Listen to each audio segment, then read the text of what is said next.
Welcome to the History Story Podcast. Buckle up, history buffs, because today's historic road trip is a wild one. We're diving into a story so bizarre, so full of twists and turns.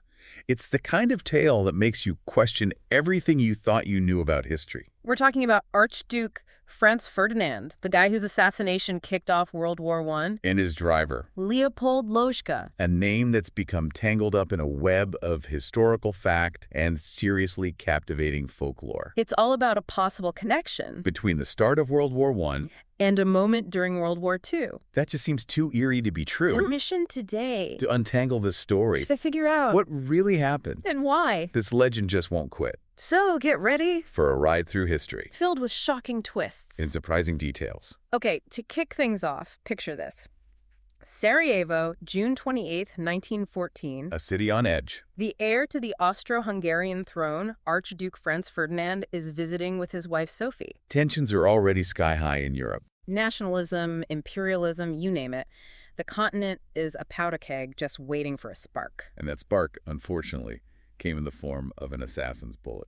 Now here's where our driver, Leopold Lojka, enters the scene. He wasn't actually the Archduke's regular driver. He was Count Harrach's chauffeur, but he ended up behind the wheel of the Archduke's car that day. A gref and stiffed convertible, to be precise. And this car would become infamous for what happened next. So earlier in the day, there was a failed bomb attempt on the Archduke's motorcade. Some bystanders are injured, but the Archduke and Sophie are unharmed. Talk about dodging a bullet, right? Right. So, after the chaos, they decide to change the route to go visit the wounded at the hospital. Seems like a compassionate gesture, but it turned out to be a fatal decision. A fatal decision because, in all the confusion, the message about the route change doesn't get to everyone. And guess who misses the memo?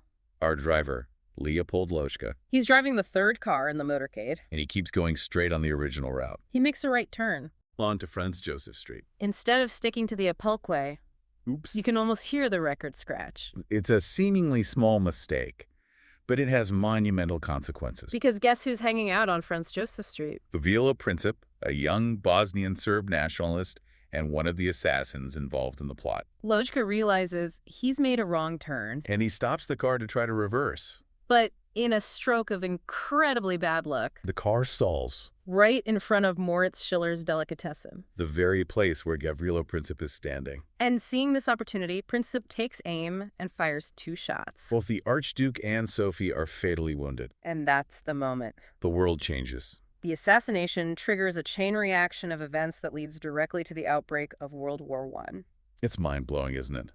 A wrong turn and a stalled car. leading to one of the most devastating conflicts in human history. The irony is almost too much to bear.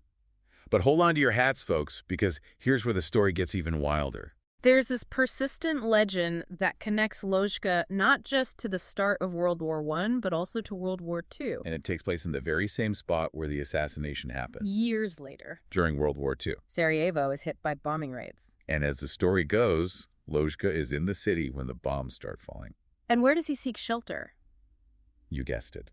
In Moritz Schiller's Delicatessen. The very building from which Gavrilo Princip emerged to assassinate the Archduke, And get this, the legend claims the building survived the bombing. saving Lojka's life. Talk about a story that just begs you to believe it, right?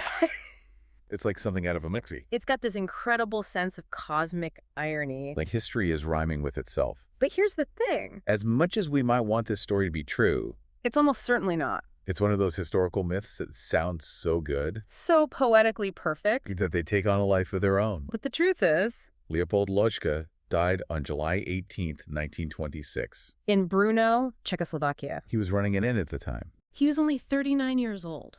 So there's no way he could have been in Sarajevo during World War II. Yeah, that pretty much debunks the legend. But the fact that it persists is interesting, don't you think? It speaks to our desire to find meaning and patterns in history. Especially in events as monumental and tragic as the World Wars. We crave those moments of closure, Those echoes of fate. even if they're not real. So we've got the assassination, A wrong turn, the stalled car. and the legend. Now let's dig into the context. The why behind the what. Europe in 1914 was a powder keg, ready to explode. Nationalism was on the rise. Countries were competing for power and territory. And there was this complex web of alliances. That meant if one country went to war, Their allies were obligated to join. it was a recipe for disaster. And the assassination of Franz Ferdinand was the match that lit the fuse. Austria-Hungary, with the backing of Germany, Saw this as an opportunity to assert their dominance. they issued a harsh ultimatum to Serbia. And when Serbia didn't fully comply, Austria-Hungary declared war. and like dominoes falling. The rest of Europe was dragged into the conflict. So while the assassination was the immediate trigger, The stage had already been set for war. Europe was primed for conflict. And the Archduke's death, tragically, provided the excuse. Well, let's go back to that World War II legend. Why do you think this story, despite being demonstrably false, has stuck around for so long? It's a good story, for one thing. It's got that irresistible element of irony, The driver who inadvertently helped start one world war, potentially surviving another one. at the very spot where it all began. It's just too perfect, narratively speaking. Plus, I think there's this human tendency to romanticize the past. To see history as a grand stage for these almost Shakespearean dramas You love coincidences. and stories of fate, They make history feel more meaningful, more like a story with a purpose. even if that purpose is just a fabrication. Right, it's like we're imposing order on chaos. Trying to make sense of the senseless. Exactly. And the location itself, Sarajevo, that corner near the Latin Bridge, It's a place that's steeped in history, it's a natural magnet for stories. both true and false. But even though the WWII part of the story is a myth, It's worth considering how it might have come about in the first place. could be a simple case of mistaken identity. Maybe someone got Lojka confused with someone else who was in Sarajevo during the war. Or maybe it started as a smaller anecdote, That grew more dramatic with each retelling. like a game of historical telephone, It's also possible that someone just made the whole thing up for dramatic effect, to spice up a history lecture. or to write a more compelling article. We all love a good story, And sometimes we're willing to suspend our disbelief. especially when it comes to history. So even though the legend is false, It has its own legacy. it reminds us that history is not just about facts and dates, It's also about the stories we tell about the past, the ways we try to make sense of it, and how easily those stories can become distorted. or even completely invented. But that doesn't mean we should give up on searching for the truth, It just means we need to be critical thinkers to question what we hear, and to dig deeper. to separate fact from fiction. Now, before we wrap up, I want to touch on some of the lesser-known details surrounding this event. The deep cuts, as it were. The little bits of trivia that add color and depth to the story. Let's do it. For example, did you know that Leopold Lojka actually testified at the trial of the assassins? That's right. He spoke about the confusion surrounding the route change. And some accounts even to suggest, he said, That Governor Podurek, who was riding in the car with the Archduke. ordered him to stop after he made the wrong turn. So it might not have been entirely Lojka's fault. It adds another layer of complexity to the story, doesn't it? It sure does. And after the war, after all the dust settled, Lojka received 4,000 kronen from Emperor Charles I. It was a recognition of his loyalty during the assassination. He moved to Brno, got married, and ran an inn until his death in 1926. A quiet life, far removed from the tumult of Sarajevo. And what about that Gruffin stiff convertible? The car itself became a bit of a legend, right? That's right, it went through several owners after the assassination. And there were all these rumors. About it being cursed?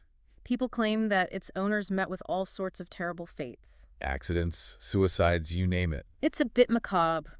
But it adds to the mystique of the story. The car itself is now on display at the Herzgeschichtliches Museum in Vienna.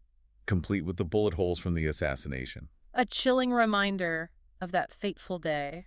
And the building where it all happened, Schiller's Delicatessen. It's still standing today, isn't it? It is. It's been turned into the Museum of Sarajevo 1878-1918. Commemorating the period of Austro-Hungarian rule in Bosnia. And there's usually a plaque marking the exact spot of the assassination. It's incredible to think that such an ordinary-looking building could be the site of such a world-changing event. It really highlights how history can unfold in the most unexpected places.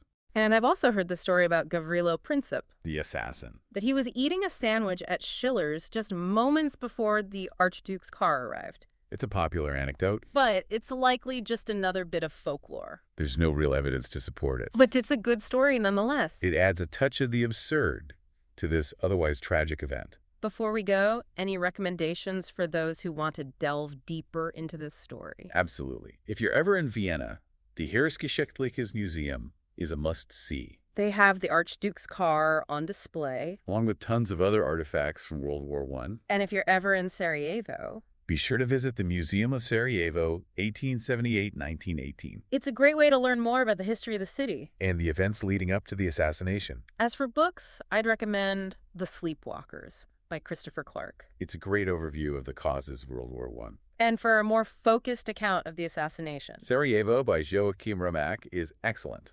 And for those who prefer to explore online, the Smithsonian Magazine has some great articles on the topic. And firstworldwar.com is a fantastic resource. You can find all sorts of information there. From primary sources to detailed timelines. So, there you have it. The story of the assassination of Archduke Franz Ferdinand. A tale of political intrigue Bad luck. and the enduring power of a good story. Even if that story isn't entirely true. We hope you enjoyed this historic road trip. And that it's made you think a little differently about history. Because sometimes the most fascinating stories are the ones that blur the lines between fact and fiction. And remind us that history is never as simple as it seems. What aspects of this story surprised you the most? Are there other historical coincidences you've come across that make you wonder about fate and chance? Keep those historical curiosities burning. And join us next time for another journey into the past. On the History Story Podcast. Remember to share, rate, and follow for more captivating stories from the world of flash culture. We'll see you next time. Until then, keep exploring.